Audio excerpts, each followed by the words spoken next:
Hello, welcome back to my channel. My name is Stephen and I'm a traditionally published fantasy author. Today I'm going to be talking about a book. I should make it very clear up front, this is not a book review. This is an authortube channel. I talk to other writers about their books and how they got into writing. I do writing advice videos and this is in essence another one of those. But I'm going to talk about a book that I like and maybe do some more of these in the future, talking about why I like them. So I'm not going to explain the whole plot of the story. I'm not going to talk about any of that sort of stuff. But I just want to look at different books and talk about different aspects of writers that I admire their work for different reasons, and this is one that I've been wanting to talk about for a while. So there will be some spoilers in this just because of the way I talk about it, but it's not a book review. So the book in question is The Reapers Are the Angels by Alden Bell. It was published in 2010. Alden Bell is a pen name for Joshua Gaylord, who has done a couple of other novels. This was the first book of his that I have ever read, and it has stayed with me for the past 12 years, which tells you how special it was, really. I knew almost nothing about the book going in. I'd been sent an advanced reading copy just to read and review, and I picked it up knowing very little about it, and I was absolutely blown away. So I should say that the book is a zombie novel. No, number one, I don't read zombie novels. They're just not my thing, not my cup of tea. Don't really like them. Number two, the main character is a teenage girl. So to begin with, it felt like it was a little bit of a YA novel. Just as a rule myself, I don't typically read YA. I've read a few and quite enjoyed it, but it's just not one of my kind of go-to areas. So there were two things straight away that I really wasn't sure about, but I thought, okay, I'll give it a chance. I'll give it the benefit of the doubt. And I'm really glad I did, because this book is pretty special. It's less than 300 pages long. So the prose is incredibly lean, and yet he does so much with it that I'm absolutely blown away by the style in which he does it. So he said himself, when interviewed, that it's written in the Southern Gothic style. One of them is anytime there's any dialogue, there are no speech marks. He mentioned a couple of authors who sort of influenced him or relevant to this, I've written down. So Tom Franklin and Daniel Woodrell, who people might have known from Winter's Bone. He said if you enjoy Reapers of the Angels, you can go and read some of their work and you'd get a similar sort of feel.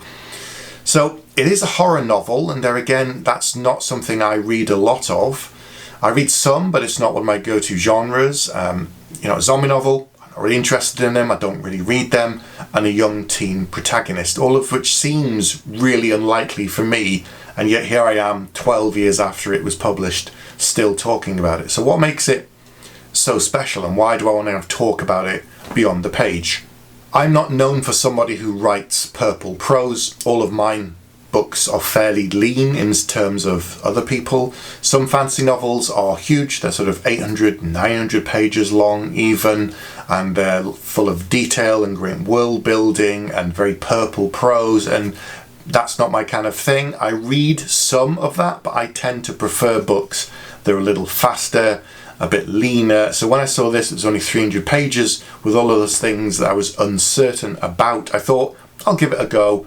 And there's remarkable poetry to the language that's used in this. The text is absolutely beautiful. It's really crisp. It's really almost dry and really tight. And it gets so much emotion through. I'll insert a little reading here so you can hear what it's like. God is a slick god. Temple knows. She knows because of all the crackerjack miracles still to be seen on this ruined globe. Like those fish all disco-lit in the shallows. That was something, a marvel with no compare that she's been witness to. It was deep night when she saw it, but the moon was so bright it cast harsh shadows everywhere on the island. So bright it was almost brighter than daylight, because she could see things clearer, as if the sun were criminal to the truth, as if her eyes were eyes of night. She left the lighthouse and went down to the beach to look at the moon pure and straight, and she stood in the shallows and let her feet sink into the sand as the patter waves tickled her ankles. And that's when she saw it, a school of tiny fish all darting around like marbles in a chalk circle, and they were lit up electric, mostly silver but some gold and pink too. They came and danced around her ankles, and she could feel their little electric bodies, and it was like she was standing under the moon and in the moon at the same time, and that was something she hadn't seen before. A decade and a half thereabouts roaming the planet's Earth, and she'd never seen that before. And you could say the world had gone to black damnation, and you could say that children of Cain are holding sway over the good and the righteous. But here's what Temple knows. She knows that whatever hell the world went to, and whatever evil she's perpetuated her own self, and whatever series of cursed misfortunes brought her down to the island to be harboured away from the order of mankind, well, all those things are what put her there that night to stand amid the daylight moon and the miracle of the fish, which you wouldn't have got to see otherwise. See, God is a slick God. He makes it so you don't miss out on nothing you're supposed to witness firsthand.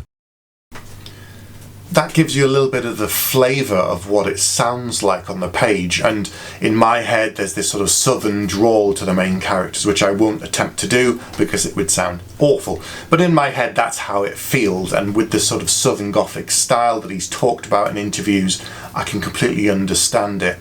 And the book is all about this young woman travelling through this world. Now I should say the main character Temple was born after the kind of zombie apocalypse, or whatever you want to call it. It happened 25 years ago, and she's about 15 years old, so she hasn't known anything different. And one of the sort of strap lines for the book is, dying is easy, it's living that's hard. And that's kind of a great catchphrase for the whole of the book, because she's a young woman trying to find her place, travelling across America that's completely been destroyed, living in the ruins and the remnants of it. And it sounds really dark and really depressing and really sort of, Walking Dead type of thing. But it really isn't that at all. There are moments of action in the book that are terrifying, and the zombies that they're called slugs in this book, sometimes they're quite pitiful creatures. Sometimes you just think, you feel almost sympathetic for them because you remember at some point that was a person. And Temple talks to some of them and sort of says, where did you come from? How did you get here? And of course they can't answer her, but there's this dialogue that she has with them. But in this awful world, there's moments of beauty, and the way he describes it through Temple's eyes is remarkable.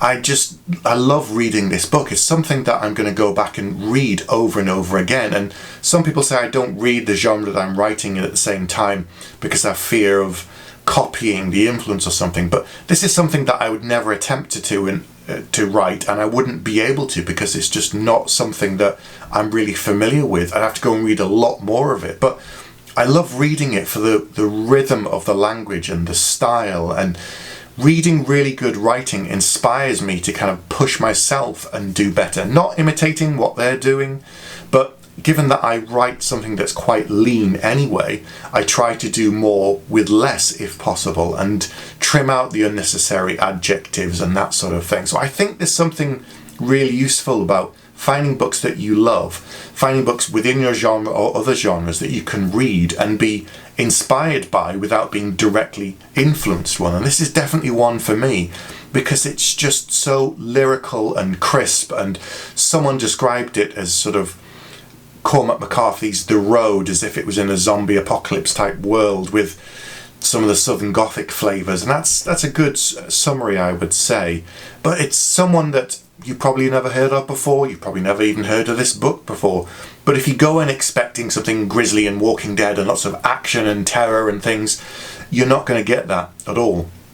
If you go in expecting a young woman's philosophy on the world, looking at this terrible place, looking at the ruins of everything that has come before, and yet finding something special and beautiful and lovely in that. And there's kindness in the book because she finds this young guy who's hasn't got a full deck and he's not really the sharpest tool, and she helps him out of the kindness of her own heart.